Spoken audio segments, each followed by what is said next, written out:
তিন শ্রেণীর মানুষকে হত্যা করতে হয়, দুই শ্রেণীর মানুষের বাঁচার পথ আছে। তিন শ্রেণীর মানুষকে হত্যা করতে হয়, দুই শ্রেণীর মানুষের বাঁচার পথ আছে। এক শ্রেণীর মানুষের বাঁচার পথ নেই। এক, কেউ যদি বলে আমি কোরআন মানি না, তাহলে তাকে সরকারিভাবে হত্যা করতে হবে। তাকে ফাঁসির মঞ্চে নিয়ে যাওয়া হয়েছে, গলায় ফাঁস দেওয়া হয়েছে, তখনও বলছে আমার ভুল হয়েছে, কোরআন মাজিদ আল্লাহর বিধান, আমি আমার কথা ফিরিয়ে নিলাম, তাহলে তার ফাঁসি হবে না। দুই, আপনি আমাকে হত্যা করেছেন, আমার বাপ মা আপনাকে হত্যা করে নিবে, তার নাম কেসাস, আপনাকে হত্যা করবেই। তবে আপনার বাঁচার পথ আছে। আপনাকে ফাঁসির মঞ্চে নিয়ে যাওয়া হয়েছে, ফাঁস গলায় দেওয়াও হয়েছে। এই সময়তে আমার বাপ মা চিৎকার করে জানাচ্ছে দায়িত্বশীলদের যে আমরা কেসাস নিব না, মাফ করে দিলাম, আমরা কেসাস নিব না, মাফ করে দিলাম। তাহলে আপনাকে ফাঁসির মঞ্চ থেকে নামিয়ে নেওয়া হবে, আপনার ফাঁসি হবে না। তৃতীয় হলো, কেউ যদি বিবাহ করার পরে জেনা করে, তাহলে পৃথিবীতে তার বেঁচে থাকার কোনো পথ নেই, কোনো পথই নেই। খুব ভালোভাবে জানা আছে, কোনো একদিন এই মঞ্চে আমরা বলছিলাম, জনক একজন মহিলা রাসূলের দরবারে এসে বলল, আল্লাহর নবী আপনি আমাকে পবিত্র করুন। আল্লাহর নবী বললেন, তুমি বাড়ি ফিরে যাও, তওবা করো, তোমার পাপ ক্ষমা হয়ে যাবে। মহিলাটি বলল, আতুরাদ্দাদুনি কামা রাদাদ্দা মাইজ ইবনে মালিক, আপনি যেভাবে মাইজ ইবনে মালিকের বিচার না করে ফিরিয়ে দিয়েছিলেন, সেইভাবে কি আমাকে ফিরিয়ে দিতে চাচ্ছেন? অন্না হবলা মিনা জেনা, আমার পেটে অবৈধ সন্তান রয়েছে, দয়া করে বিচার করে দেন। আল্লাহর নবী বলেন, আচ্ছা ঠিক আছে, ইরজাই হাত্তা তালে দি, বাড়ি চলে যাও, যেদিন সন্তান প্রসব হবে সেদিন এসো, বিচার করে দিব। মহিলা চলে গেল, সন্তান প্রসব হয়েছে, মুসলিম গ্রন্থে এসেছে, সেই সবে মাত্র জন্ম সন্তানকে নেকড়ায় জড়িয়ে নিয়ে রাসূলের দরবারে এসে বলছে, আল্লাহর নবী এই যে সন্তান প্রসব হয়েছে, বিচার করে দেন। আল্লাহর নবী দৃশ্য দেখে অবাক হয়ে বললেন, এর যেই বাড়ি ফিরে যাও, ফারদেই হে, বাচ্চাকে দুধ খাওয়াও, হাত্তা তাফতে মিহে, যেদিন বাচ্চা দুধ ছেড়ে দিবে সেদিন আসছে, বিচার করে দিব। মহিলা বাচ্চা নিয়ে বাড়ি চলে গেল, বাচ্চাকে দুধ খাওয়ালো। 2 বছর পরে বাচ্চা নিয়ে বিচারালয়ে উপস্থিত, তখন বাচ্চার হাতে এক টুকরা রুটি রয়েছে। এই রুটি প্রমাণ করে বাচ্চা খাদ্য খেতে পারে। আল্লাহর নবী বাচ্চাটাকে একজন মানুষের হাতে সমর্পণ করলেন, যাও তুমি এই বাচ্চাটা লালন পালন করো। তিনি বললেন, সঙ্গী সাথী এই যাবো বেহা, তোমরা একে মাঠে নিয়ে যাও, ওয়াহফিরুল্লাহ সাদরেহা, তার জন্য বুক পর্যন্ত একটা গর্ত খোঁড়ো, সুম্মার জেমুহা, গর্ত খোঁড়ে বুক পর্যন্ত মাটিতে পুঁতে দিয়ে চতুর্দিক থেকে ইট ঢেল পাথর মেরে তাকে দুনিয়া থেকে বিদায় করো। সাহাবীগণ বলেন, আমরা তাকে মাঠে নিয়ে গেলাম, গর্ত খোঁড়ে বুক পর্যন্ত মাটিতে পুঁতে দিলাম, চতুর্দিক থেকে ঢেল পাথর মারতে লাগলাম। খালিদ বিন ওয়ালিদ বলেন, আমি একটা পাথর তার মুখের উপরে মারলাম, পাথর মুখে লেগে মুখ ফেটে রক্ত ছিটে খালিদের গায়ে লাগলো। ফাসবাহা, খালিদ গালি দিয়ে বসলেন। খালিদ আল্লাহর নবী বললেন, মাহলে খালিদ, খালিদ থামো, তুমি একে গালি দিও না। এ মহিলা আল্লাহর দরবারে এত তওবা করেছে, এই অপরাধের জন্য আল্লাহর কাছে এত ক্ষমা ভিক্ষা চেয়েছে। বড় থেকে বড় পাপী যদি এরকম ক্ষমা চাই, তাহলে তার পাপ ক্ষমা হয়ে যাবে। খালিদ শোনো, মদিনার যত মানুষ রয়েছে সবাকেই যদি এই মহিলার তওবা ভাগ করে দেওয়া হয়, সবার পাপ ক্ষমা হয়ে যাবে। এই মহিলা আল্লাহর দরবারে এরকম তওবা করেছে, ওকে গালি দিও না খালিদ। ইট ঢেল পাথর দিয়ে তাকে হত্যা করা হলো।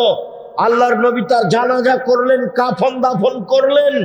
তিনি ঘোষণা দিলেন তার তওবা কবুল হয়েছে, তার পাপ ক্ষমা হয়ে গেছে। তিনি জানাজা করলেন মানে তার পাপ ক্ষমা হয়ে গেছে।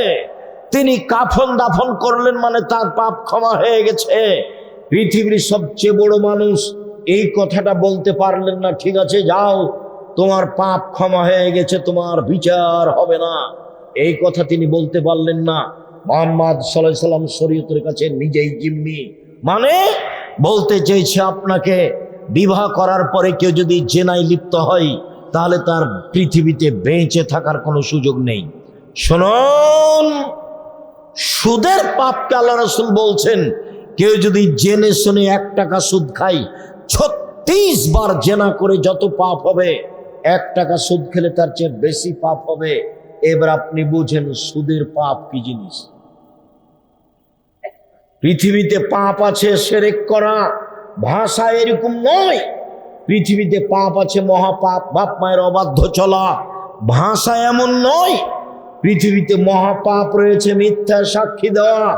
বগুড়া জেলে বহু মানুষ আছে 20 বছর থেকে 30 বছর থেকেও নিজেই জানে না আমি কেন জেলে, জজ জানে না ঘটনা কি, উকিল জানে না ঘটনা কি, সাক্ষী জানে না ঘটনা কি। যে টাকা দিয়ে সাক্ষী তৈরি করেছে শুধুমাত্র সেই জানে। সাক্ষী জজের সামনে বলছে আমি তাকে 2 চোখে মারতে দেখেছি, যার কথা বলছে সেই সেদিন বগুড়াতেই ছিল না।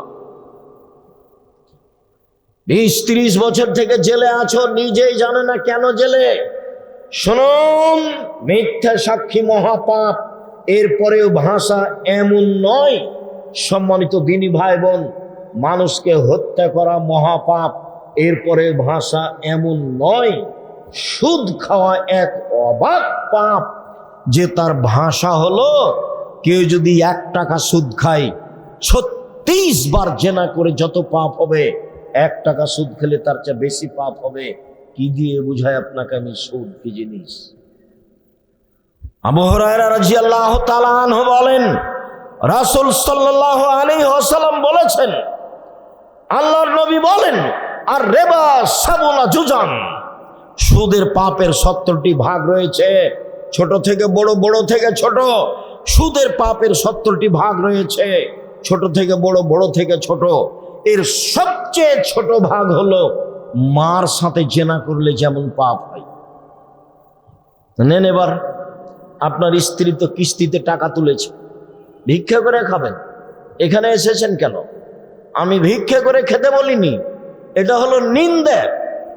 যাদের বাড়ি বগুড়া, রংপুর, লালমনিরহাট, টেনফামারী, কুড়িগ্রাম, পঞ্চগড়, ঠাকুরগাঁ, গাইবান্ধা, জয়পুরহাট, এইসব লোককে আমি মাঝে মধ্যে এই জন্য বলি যে এইসব জেলায় যদি মেয়েরা, বোনেরা ভাইয়ের কাছে জমি চায় তাহলে মাথা খারাপ হয়, ওটা অপরাধ। তখনই আমি বলেছি ভিক্ষা করে খাবেন, বোনকে জমি দিবেন না। মানে কেন দিবেন না? আপনি জমি পাবেন সকালে আর বনে জমিন পাবে বিকালে, হিসাবে এরকম নাই একসাথে। এখনো দেননি কেন? দিতে দেরি করেছেন কেন? আবার এইসব ডিস্ট্রিক্টের লোকেরা বেশিরভাগ যৌতুক নেই, ভিক্ষা করে খাবেন, যৌতুক নেবেন কেন? ভিক্ষা করে খাবেন কেন? মানুষের বাড়িতে কাজ করে খাবেন, মানুষের বাড়িতে কাজ করে খাবেন কেন? চকলেটের ব্যবসা করে খাবেন। ব্যবসার পথ তো খোলা আছে, সারা পৃথিবীর মানুষ যেখানে সেখানে ব্যবসা করতে পারে। কলার করবে, চকলেটের করবে, কম থেকে কম পয়সার ব্যবসা করবে, রাস্তাঘাটে জুতা স্যান্ডেল বিক্রি করবে। সে ভিক্ষা করবে কেন? আমি ভিক্ষা করে খেতে বলিনি, আমি আপনাকে দুর্বল ভেবেছি ভিক্ষা করার কথা বলে। আপনি শ্বশুরের কাছে যৌতুক নিলেন কেন? নিবেন কেন? নিবেন কেন? এই ছেলে দেখো, তোমার বাপকে আল্লাহ বলছেন কুকুর শ্রীগের চেয়ে খারাপ। বুঝেও বুঝে না ওরা, অন্তর আছে বুঝে না, দেখেও দেখে না ওরা, চক্ষু আছে দেখে না, শোনেও শোনে না ওরা, কান আছে শোনে না। উলাইকা কালা আনাম, তারা পশু প্রাণীর মতো, তারা গরু ছাগলের মতো, তারা কুকুর শ্রীগালের মতো। ভালো মজাল বরং তার চেয়ে খারাপ, কুকুর শ্রীগালের চেয়ে খারাপ। এ কথা আল্লাহ বলছে। কে? এইসব মানুষ যারা বোনকে জমি দেয় না, যারা যৌতুক নেয়, যারা জুলুমবাজ, যারা দলীয় দাপটে মানুষকে মারে, যারা মানুষকে জেল হাজতে দেয়, যারা মানুষকে অপমান করে, যারা ক্ষমতা দেখায়, সমাজে যারা দাপট দেখায়, এরা হচ্ছে এই কুকুর শ্রীগালের চেয়ে খারাপ, এই পশু প্রাণীর চেয়ে খারাপ। আমি এই ভাষা বলিনি, আমি বলেছি ইতর শ্রেণীর মানুষ, সমাজের দায়িত্ব পালন করবে ইতর শ্রেণীর মানুষ, আমি এই ভাষা বলেছি। আর হাদিসের ভাষা হলো লোকা ইবনে লোকা, অধমের সন্তান অধম। আর বগুড়া জয়পুরহাটে এই ভাষা হলো যেদিন সমাজের দায়িত্ব পালন করবে বেন্যার বাচ্চা বেন্যা। আর চাঁপাইনবাবগঞ্জ রাজশাহীতে এই ভাষা হলো যেদিন সমাজের দায়িত্ব পালন করবে ছোট লোকের বাচ্চা ছোট লোক। আর যদি ঢাকায় যান তাহলে সে ভাষা আমি নকল করতে পারি না। সারা দেশের যেই পল্লী অঞ্চলে গিয়ে সবচেয়ে নিম্ন ভাষা যেটা ব্যবহার করে সেই ভাষা আল্লাহ রাসূল ব্যবহার করেছেন, সেটা হলো লোকা ইবনে লোকা, যার বাংলা হচ্ছে অধমের সন্তান অধম, ইতর শ্রেণীর মানুষ, ইতরের সন্তান ইতর। যেদিন সমাজের দায়িত্ব পালন করবে সেদিন কিয়ামত হবে। সেদিন মানুষ মানুষের প্রতি জুলুম করবে, অত্যাচার করবে, রাহাজানি করবে, অন্যায় করবে, অবিচার করবে, সমাজকে কলুষিত করবে। সম্মানিত দিনী ভাই বোন, বলছিলাম চলেন এবার মূল কথাই ফিরে যায়। মহান আল্লাহ বলেন, পৃথিবীর মানুষ শুনে রেখো, ইয়ামহাকাল্লাহু রিবা ইউরবিস সাদাকাত, সুদ মানুষের টাকাকে কমিয়ে দেয়, দান মানুষের টাকাকে বেশি করে দেয়। সুদ মানুষের টাকাকে কমিয়ে দেয়, এভাবে আল্লাহ বলেন। আর আল্লাহর নবী বলেন, ইন্না রিবা ওয়াইন কাসরা ফাইন্না আকিবাতুহু তাসিরু ইলা কাল্লিন, যদিও সুদ বাহ্যিকভাবে টাকা বেশি মনে হচ্ছে, এর পরিণতি হলো নিঃস্ব। শুনুন, আল্লাহ বলছেন সুদ খেলে টাকা কমে যাবে, নবী বলছেন সুদ খেলেও নিঃস্ব হবে। আমি বলছি দুইটার সমন্বয়ে সুদ খেলে তাকে ভিক্ষা করে খেতে হবে। বাড়ি গাড়িও থাকবে না। দেখবেন আপনাদের গ্রাম থেকে কত যারা কিস্তিতে টাকা উঠাতো তাদের বাড়িও নেই। সুদ খেলে টাকা কমবে কিভাবে? সুদ খেলে কিছু লোকের কাছে টাকা চলে যাবে, বাকি লোক নিঃস্ব হয়ে যাবে। পৃথিবীতে যখন সুদ চালু হবে, পৃথিবীর কয়েকটা বড় দেশে টাকা চলে যাবে, বাকি দেশগুলি দেউলিয়া হয়ে যাবে। কেন হবে? যেই ভাষাটা আমি বলছি সেটা আমি শুনেছিলাম আব্দুল্লাহর বক্তব্যে। এর আগে আমি ওইভাবে জিনিসটা স্পষ্ট হতে পারিনি। শুনুন, আপনাকে আমি দেখাচ্ছি কেন মানুষ নিঃস্ব হবে, হওয়ার কারণ কি, কেন মানুষের টাকা কমে যাবে, কেন আল্লাহ এভাবে বললেন, কেন নবী এভাবে বললেন। শোনেন, মুদ্রার জন্ম হয়েছে বিনিময় ব্যবহার হওয়ার জন্য। বিনিময়, টাকার জন্ম বিনিময় ব্যবহারের জন্য। বিনিময় কি? আমি একটা বোতল নিয়েছি পানির, 10 টাকা দিয়েছি বিনিময়ে, এই যে তার জন্ম হয়েছে বিনিময় ব্যবহারের জন্য। আমি 10 কেজি চাউল কিনেছি, বিনিময়ে ডলার দিয়েছি, এই যে ডলারের জন্ম হয়েছে বিনিময় ব্যবহারের জন্য। আমি 1 কাপ চা নিয়েছি, আমি বিনিময়ে দিয়েছি রিয়াল টাকা, এই যে মুদ্রা বিনিময় ব্যবহারের জন্য জন্ম হয়েছে। যখন বিনিময়ে ব্যবহার না করে টাকা দিয়ে টাকা নিবে, তখন টাকার উপরে জুলুম করা হবে। ডলার দিয়ে ডলার বেশি নিবে, তখন তার উপরে জুলুম করা হবে। যখন তার উপরে জুলুম করা হবে, তখন সে আর মানুষের কাছে থাকতে পারবে না, অপমান হয়ে চলে যাবে। আমার বাম দিকে যিনি বসে আছেন তাকে সম্মানী মানুষ মনে করে এখানে বসানো হয়েছে। এখন নিয়ে এসে যদি সামনে মাটির নিচে বসানো হয়, তাহলে তো উনি মনে করবেন যে আমাকে অপমান করা হলো, তাহলে তো উনি তাড়াহুড়া করে এখান থেকে যাওয়ার চেষ্টা করবেন। কেন? উনি বুঝবেন যে আমাকে সম্মান করা হয়নি। আপনাকে যদি নিয়ে এসে এক অন্য জায়গাতে বসানো হয় যেখানে দুর্গন্ধ, তখন আপনি মনে করবেন যে আমাকে অপমান করা হয়েছে, তখন কি আপনি থাকতে পারবেন? তখন আপনি চলে যাবেন। টাকা যখন বুঝতে পারবে যে আমাকে অপমান করা হচ্ছে, তখন টাকা সেখানে থাকবে না। সুদ মানে তাকে অপমান করা হয়েছে, যেই জন্য টাকার জন্ম, সেইভাবে তাকে রাখা হয়নি। এই জন্য মানুষ নিঃস্ব হবে, এই জন্য মানুষ ভিক্ষুক হবে, এই জন্য মানুষের সুদ খেলে টাকা কমে যাবে। তাকে একদিন না একদিন ভিক্ষুক হতেই হবে। আজ হোক আর কাল হোক, বিনিময় তো জাহান্নাম আছেই। রাসূল সাল্লাল্লাহু আলাইহি ওয়াসাল্লাম বলেন, লানা রাসূলুল্লাহ সাল্লাল্লাহু আলাইহি সাল্লাম আকাল রিবা মুকিলাহু, যে সুদ খায় তার উপরে অভিশাপ, যে সুদ দেয় তার উপরে অভিশাপ, যে সুদের সাক্ষী থাকে তার উপরে অভিশাপ, যে সুদের অঙ্ক কষে তার উপরে অভিশাপ।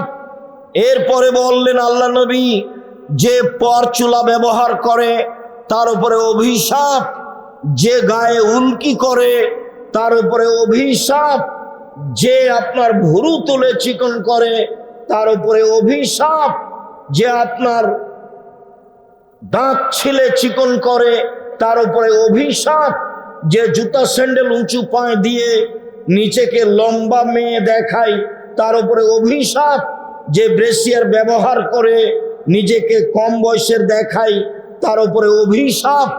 সিরিয়াল রাসূল সাল্লাল্লাহু আলাইহি সাল্লাম এইভাবে অভিশাপ করতে লাগলেন। তিনি বললেন, লানাল্লাহুল মুতাসাব্বিহিনা মিনার রিজালি বিন নিসায়ে, ওই সব পুরুষের উপরে অভিশাপ যারা মহিলাদের পোশাক পরে, মহিলাদের বেশ ধারণ করে। ওই সব নারীর উপরে অভিশাপ যারা পুরুষের পোশাক পরে, পুরুষের বেশ ধারণ করে, পুরুষের জুতা স্যান্ডেল পরে, পুরুষের শার্ট প্যান্ট পরে, পুরুষের কাপড় পরে, ওদের উপরে অভিশাপ। সম্মানিত দিনী ভাই বোন, রাসূল সাল্লাল্লাহু আলাইহি ওয়াসাল্লাম বললেন বেলাল রাদিয়াল্লাহু তাআলা আনহুকে, বেলাল তুমি যে খাইবার থেকে এসেছ বার্নি খেজুর নিয়ে, তো এই খাইবারের কি সবই খেজুর এরকম? তখন বেলাল রাদিয়াল্লাহু তাআলা আনহু বললেন, জি না, আল্লাহর নবী, খাইবারের সব খেজুর এইরূপ নয়। ইন্দানা তামারুন রাদিউন, আমাদের কাছে ছিল কীট খেজুর, সাধারণ দুর্বল কম দামের খেজুর। বেনা সাইন বে সাইন, 2 সা দিয়ে 1 সা কিনেছি, দুর্বল খেজুর 2 সা দিয়েছি, 5 কেজি দিয়েছি, আর 2.5 কেজি নিয়েছি ভালোটা। তখন আল্লাহ রসুল বলছেন, ওহ আইনুর রেবা, ওহ এটাই তো প্রকৃত সুদ, ওহ আইনুর রেবা, এটাই তো প্রকৃত সুদ। যেটাই হুবাহু বেশি আসে সেটাই প্রকৃত সুদ। সম্মানিত দিনী ভাই বোন, সুদ মহাপাপ। রাসূল সাল্লাল্লাহু আলাইহি সাল্লাম বলেন, লা ইয়াদখুলুল জান্নাতা লাহবুন নাবাতা মিনাস সুহতে, অবৈধভাবে যাদের শরীর বাড়ে তারা জাহান্নামে যাবে। কুল্লু লাহমিন নাবাতা মিনাস সুহতে কানাতিন নার আওলা বিহি, যেই ছেলে মেয়ের শরীর, ব্যক্তির শরীর সুদের টাকায় বাড়ে, ওর জন্য জাহান্নাম যথেষ্ট। আবু সাঈদ খুদরি রাদিয়াল্লাহু তাআলা আনহু বলেন, রাসূল সাল্লাল্লাহু আলাইহি সাল্লাম বলেছেন, লা ইয়াদখুলুল জান্নাতা জাসাদুন গুযিয়া বিল হারাম, ওই শরীর জান্নাতে যাবে না যেই শরীর হারাম উপায়ে বাড়ে। আর হারামের যত পথ রয়েছে, হারামের যত পথ পন্থা রয়েছে উপার্জনের, সবচেয়ে ন্যাক্কারজনক, নোংরা, ঘৃণিত পথ হচ্ছে সুদ। সুদ দিয়ে টাকার উপরে জুলুম করা হয়। সুদ খেলে মানুষ ভিক্ষুক হয়, সুদ খেলে মানুষ নিঃস্ব হয়, সুদ খেলে সমাজের টাকা 2-1 জনের কাছে চলে যায়, সমাজ নিঃস্ব হয়ে যায়। মানুষকে ভিক্ষুক বানানোর সবচেয়ে বড় মাধ্যম হলো সুদ। সম্মানিত দিনী ভাই বোন, যার কারণে রাসূল সাল্লাল্লাহু আলাইহি সাল্লাম বলেন, পৃথিবীর মানুষ শুনে রেখো, খাওলা রাদিয়াল্লাহু তাআলা আনহা বলেন, ইন্না হাযাল মাল হুলুতুন খাজিরা, এই সম্পদ হচ্ছে মিঠা বস্তু, যে তাকে বৈধভাবে খায় তার জন্য বরকতের বিষয়, যে তাকে বৈধভাবে উপার্জন করে না তার জন্য জাহান্নাম রয়েছে। সুদের ফলাফল জাহান্নাম। আল্লাহর নবী বললেন, পৃথিবীর মানুষ শোনো, তোমরা নিঃস্ব গরিব হয়ে যাওয়া এই ভয় আমি করি না, আমি মুহাম্মদ সাল্লাল্লাহু আলাইহি সাল্লাম ভয় করি। তোমরা পয়সা উপার্জনের প্রতিযোগিতায় নেমে যাওয়া, যেমনভাবে পূর্বের লোক নেমেছিল, চিন্তা ভাবনা ছাড়াই অপ্রয়োজনীয়ভাবে অবৈধভাবে পয়সা উপার্জন করবে। তোমাদেরকে পয়সা ধ্বংস করে দিবে, যেমন ভাবে পূর্বের মানুষকে ধ্বংস করেছে। একবার আল্লাহ রাসূল বলছেন, বসে তাত আলাইকুমুদ দুনিয়া কামা বসে তাত মান কানা কাবলাকুম, পৃথিবী তোমাদেরকে এইভাবে তুলে ধরা হবে। দেখো টাকার টাকা, কত কলা কৌশল, কত নিয়ম, কত ইন্স্যুরেন্স, কত কত পন্থা টাকা উপার্জনের। তোমরা এসব টাকা উপার্জনে নেমে যাবা, তখন এই টাকা এই দুনিয়া তোমাদেরকে ধ্বংস করে দিবে। এ আশঙ্কা এ ভয় আমি করি। সম্মানিত দিনী ভাই বোন, সাবধান থাকবেন। রাসূল সাল্লাল্লাহু আলাইহি ওয়াসাল্লাম বলেছেন, অবৈধ পয়সা আল্লাহ কবুল করেন না। কেউ যদি অবৈধ পয়সা আল্লাহর পথে দেয়, তারপরে যদি হাত তুলে দোয়া করে, কান্নাকাটি করে, তার ইবাদত কবুল হবে না। এই জন্য যে তার খাদ্য অবৈধ আছে, তার পোশাক অবৈধ আছে, তার পানি অবৈধ আছে, তার জীবিকা নির্বাহ অবৈধ। মর্মে আমি সকল দিনী ভাই বোনকে সুদের মতো হারাম পথ পন্থা থেকে বেঁচে থাকার জন্য আন্তরিকভাবে অনুরোধ জানাচ্ছি। দিন রাত বলে আসছি, 4টা কাজ করবেন। 1, 5 ওয়াক্ত সালাত, 2, হালাল রুজি, 3, কোরআন তেলাওয়াত, 4, আড্ডা পিটা চিরদিনের জন্য হারাম। দোকানে বসে আড্ডা পিটবেন না, মোবাইল নিয়ে আড্ডা পিটবেন না। আন্তরিকভাবে দোয়া করি। আজবিল বাস রব্বান নাস। বিদেশ থেকে এক ভাই 10,000 টাকা দিয়েছেন। আল্লাহুম্মা সাল্লি আলাইহি আল্লাহুম্মা বারিক আলাইহি। আল্লাহ তুমি তাকে হেফাজতে রাখো, তার অর্থ সম্পদে বরকত নিরাপত্তা দান করো।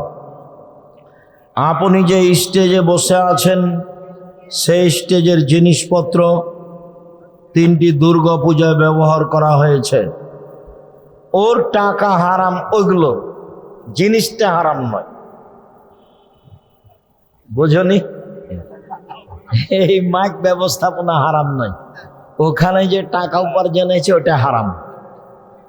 ছুরি দিয়ে জবে করা যায়, তো কেউ গরু জবে না করে মানুষ হত্যা করেছে, তো ছুরি অপরাধী না যে জবে করেছে সেই অপরাধ? মৃত ব্যক্তির ছবি মোবাইলে রেখে পরে সেই ছবি বা ভিডিও দেখা যাবে? যাবে না। কিছু ওয়াক্তের নামাজ উচ্চ স্বরে এবং কিছু ওয়াক্তের নামাজ চুপে করে পড়ি কেন? নবী বলেছেন এই জন্য। কোন কোন কাজ করলে রোজা নষ্ট হয় না? তোমার জিজ্ঞাসা ভালো না। ফেতরার পরিমাণ কত? 2.5 কেজি। রমজানে তারাবির নামাজ কত রাকাত? 8 রাকাত। আইনে রাসূল সাল্লাল্লাহু আলাইহি সাল্লাম বইয়ে ফরজ সালাত পর প্রায় 16-17টি দোয়া আছে। ফরজ সালাতের পর কেন?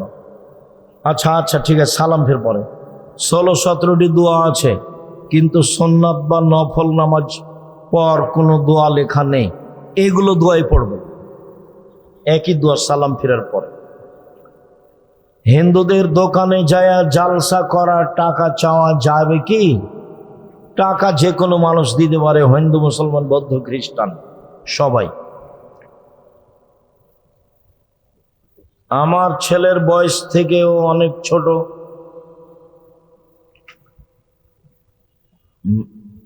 রোজাদারের দোয়া কি কবুল হয়? রমজান মাস দোয়া কবুলের মাস হতে পারে।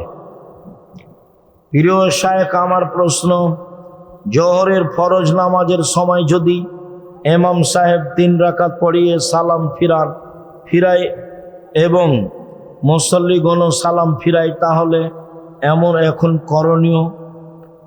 এখন আবার 1 রাকাত পড়বে, পড়ে সহজ সিজদা দিবে, সালাম ফিরবে। সুন্নাত পরে যদি ধরা পড়ে তবুও সবাই একসাথে 1 রাকাত পড়ে সালাম ফিরবে। আর যদি চলে গিয়ে থাকে তো গেছে, আর লাগবে না। রোজায় চোখে ড্রপ ব্যবহার করলে কি রোজা হবে? হবে। কাজের বিনিময়ে বিড়ি আদান প্রদান কুফল বর্ণনা করুন। বিড়ি হারাম, ওর লেনদেন হারাম, ওর ব্যবসা হারাম, ওর খাওয়া হারাম, খেলে ইবাদত কবুল হবে না। মৃত ব্যক্তির জানাজা নামাজের ইমামতি করার হকদার কে?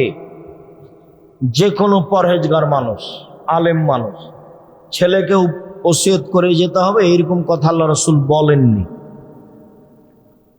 শায়েখ আমার জমির পাশে এক ইমানদার এবং হাজি জমি আইল বৃদ্ধি করে, এর শাস্তি কি? এর শাস্তি জাহান্নাম। ওটা হলো জুলুম, যারা আইল কেটে ছোট করে। হুজুর আমাদের মসজিদের ইমাম বলে টাকা দিয়েও ফেতরা আদায় করা যাবে, তোমাদের হুজুরকে তওবা করতে হবে, ভুল হয়েছে।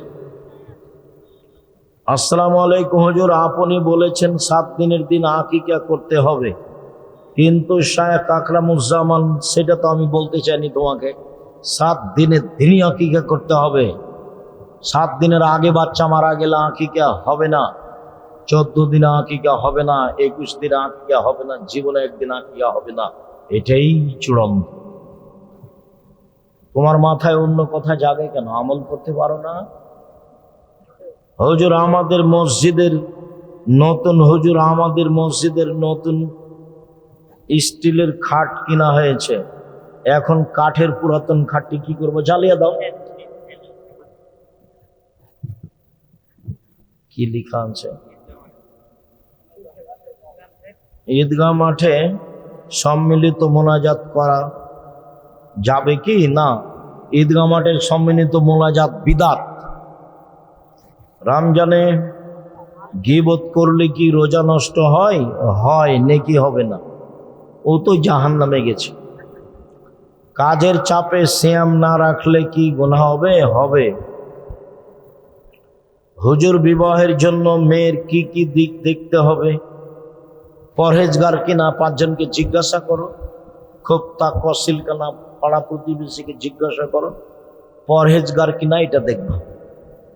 জাকাত কি রমজানে দিতে হবে? রমজানে দেওয়া ভালো, যে কোনো মাসে দিতে পারেন। কাজা রোজা কিভাবে আদায় করতে হবে? যেদিন পারবেন সেদিন করবেন। রমজানে কোরআন খতম করার ফজিলত কি? ভিন্ন কোনো ফজিলত নেই, অতিরিক্ত নেকি হতে পারে এই যা। রাসূল রমজান মাসে বেশি বেশি কোরআন তেলাওয়াত করতেন। ইতিকাফ কি? ইতিকাফ কত প্রকার? ইতিকাফ শেষের দশক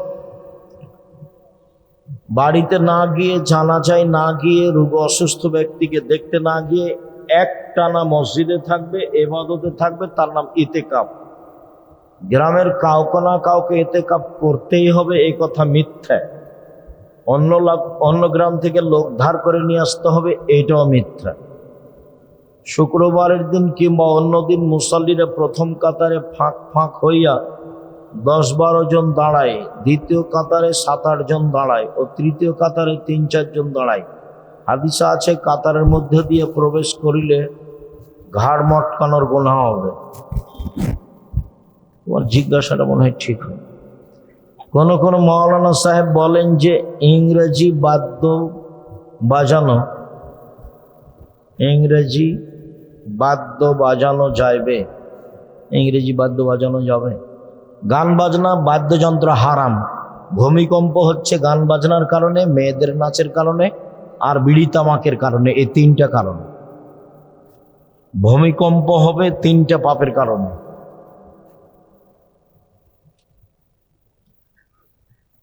মৃত ব্যক্তির কবরের উপরে 3 দিন পর শত শত কাক এসে চলে যায়, এর কারণ কি? এর কোনো কারণ মানুষ জানে না। ভালো ধারণা রাখতে হবে মানুষের উপরে, দোয়া করবেন ওখানে গিয়ে, দান করবেন তার নামে। ভাত খাওয়ার শুরুতে বিসমিল্লাহ ভুলে গেলে বিসমিল্লাহ ওয়ালাহু আখিরাহ। আমাদের যৌথ পরিবার এমন অবস্থায় পূর্ণ পর্দা করা সম্পূর্ণ এখন পর্যন্ত সম্ভব হয় নাই। আমাদের বাসাও তো বউয়েরা আছে, 3 জন আছে, সবাই আছে, আব্দুল্লাহ, আব্দুর রহমান, আব্দুর রহিম আছে। আমাদের তো সরিষা সমপরিমাণ পর্দার ব্যতিক্রম আমরা দেখতে পাই না। এখন তোমার যে কেন হয় না? মহিলারা স্বামী তালাক করতে পারবে কি না খোলা তালাক নিতে পারবে? কাজীর কাছে গিয়ে খোলা তালাক লিখে নিয়ে ওর কাছে পাঠিয়ে দিবে, আর যদি মোহর কিছু নিয়ে থাকে তো দিয়া পাঠিয়ে দিবে। 30 দিন পরে অন্য জায়গাতে বিবাহ বসবে। আর স্বামী যদি তালাক দেয় তাহলে 90 দিন থামতে হবে। জামাত শুরু দেখিয়া টুপি ছাড়া 1 রাকাত সালাত পড়ার পর স্মরণ হলো টুপি মাথায় নাই, আর টুপি দিতে হবে না মাথায়, সালাত শেষ হোক। এই প্রশ্ন কমাও। আমি ভুল করে আমার মেয়ের জন্য 2টি ছাগল আকিকা দিয়েছি, ভুল হয়েছে, আল্লাহ মাফ করো। ইশরাকের নামাজ সপ্তাহে কয়দিন পড়া উত্তম? সপ্তাহে হিসাব নেই, মাঝে মধ্যে পড়বেন। ফরজ নামাজের পর একাকী মোনাজাত, একাকী মোনাজাতের অনেক হাদিস, যখন ভালো লাগে করেন। প্রিয় শায়েখ, আমার স্ত্রী তার কথা ও আচরণের দ্বারা আমাকে কষ্ট দেয়, এখন আমার কি করণীয়? বোঝাতে থাকো, ওর প্রশংসা করো খুব। বইয়ের প্রশংসা করতে হয়, খালি নিন্দা করতে হয় না, আর গালি দিতে হয় না। খুব প্রশংসা করে খুব বুঝিয়ে যদি না হয় তালাক দিয়ে দিও।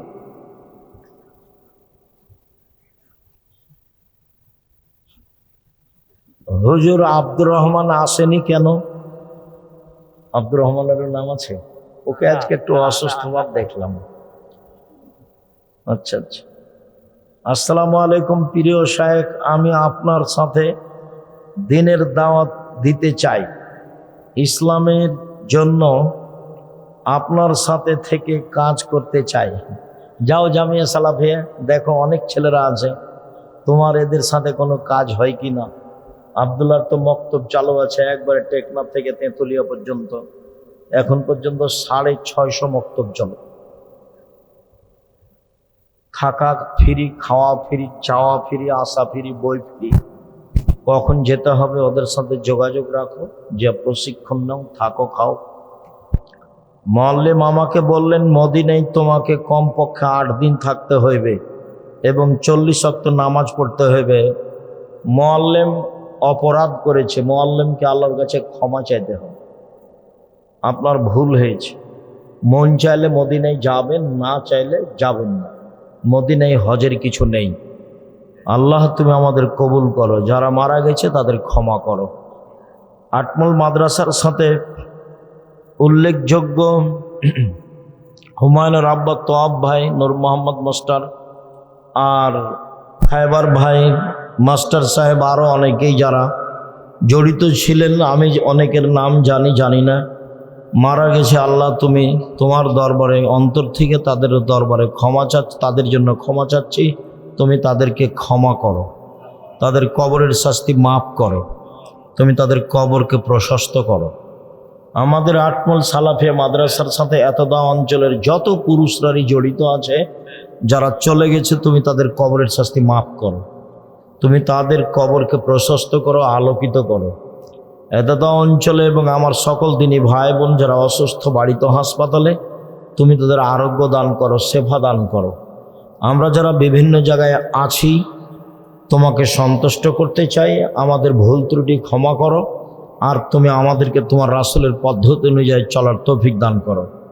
বিশেষভাবে সুদের মতো হারাম পাপ থেকে রক্ষা করো। আটমল সালাফিয়া মাদ্রাসা কবুল করো, এটাকে তুমি আমাদের পরকালের বিনিময় হিসাবে কবুল করো। তোমার দরবারে এই জোরালো দাবি দোয়া রেখে আজকের সংক্ষিপ্ত আলোচনা এখানে শেষ করলাম। সুবহানাকাল্লাহুম্মা ওয়া বিহামদিকা আশহাদু আল্লা ইলাহা ইল্লা